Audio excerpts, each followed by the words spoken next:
Okay గురుగారు, చాలా మంది అనుకుంటా ఉంటారు, అంటే ఐ మీన్ కలలు కంటా ఉంటారు, బా నాకు ఒక 5 కోట్లు ఉంటే బాగుండు, నేను అది చేసుకునేటోని ఇది చేసుకునేటోని అని చెప్పేసి.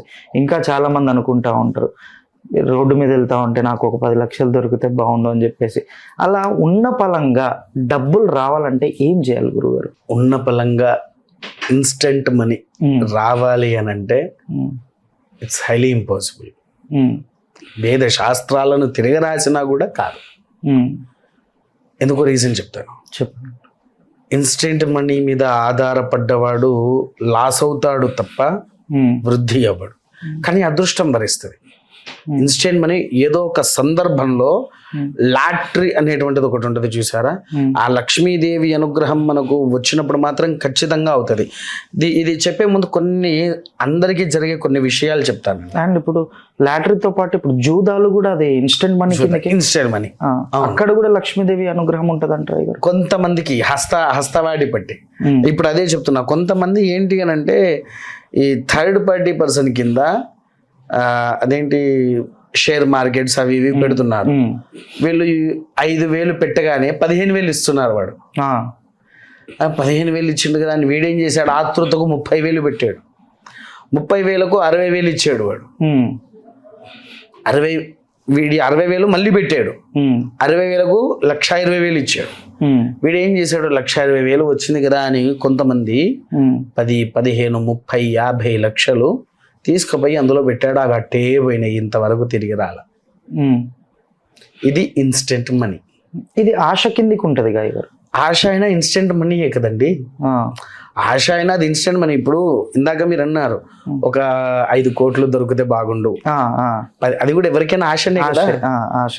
ఆశ అనేది మనిషి జీవితానికి ముఖ్యమైనది. ఆశ లేనివాడు ఎవ్వడూ లేడు. యావత్ భారతదేశం కాదు, ప్రపంచంలోనే. ఎందుకంటే ఇప్పుడు మేమున్నాము, ఎవరైనా ఇంట్లో పూజకి వెళ్తాము.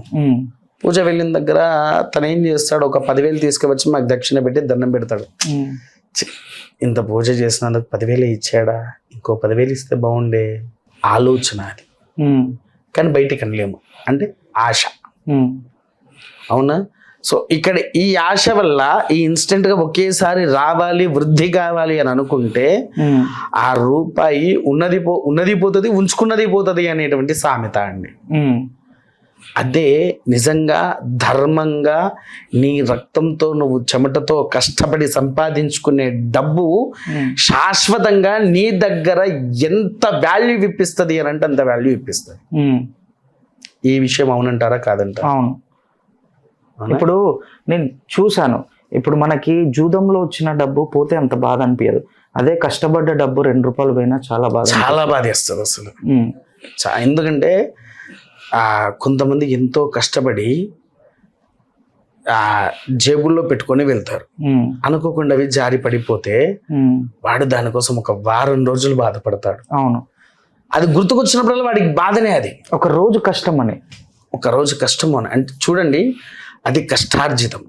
ఉచితంగా వచ్చేదానికి పోయింది లేరా అని మళ్ళీ సంపాదిస్తా, మళ్ళీ వస్తాయిలే ఈ భావనలో ఉంటారు. అవును, ఆలోచన ఉంటే వస్తుంది. కాకపోతే తొందరగా మనకంటూ ఒక అనుగ్రహం రావాలి అని అనుకుంటే కుబేర కుంకుమ అని దొరుకుతుంది. ఈ కుబేర కుంకుమను మనం ఎప్పుడైతే ధరిస్తామో కాస్త ధనము ఆకర్షణయ్యి లక్ష్మీదేవి మన దగ్గరకు వచ్చే అవకాశము ఉంటది. ఆ కుబేర కుంకుమ ఎప్పుడైతే ధరిస్తామో మనకు ఆ లక్ష్మీదేవి వరించే అవకాశాలు 100కి 100 పాలు ఉంటది. కాబట్టి కుబేర కుంకుమను వాడచ్చు, సరిపోతుంది. ఉన్న పలంగా అదృష్టం, ఆ డబ్బులు కావాలనుకుంటే కుబేర కుంకుమ ధరిస్తే సరిపోతుంది. వచ్చే ఛాన్సెస్ ఉన్నాయి అంటారు. 100% అది.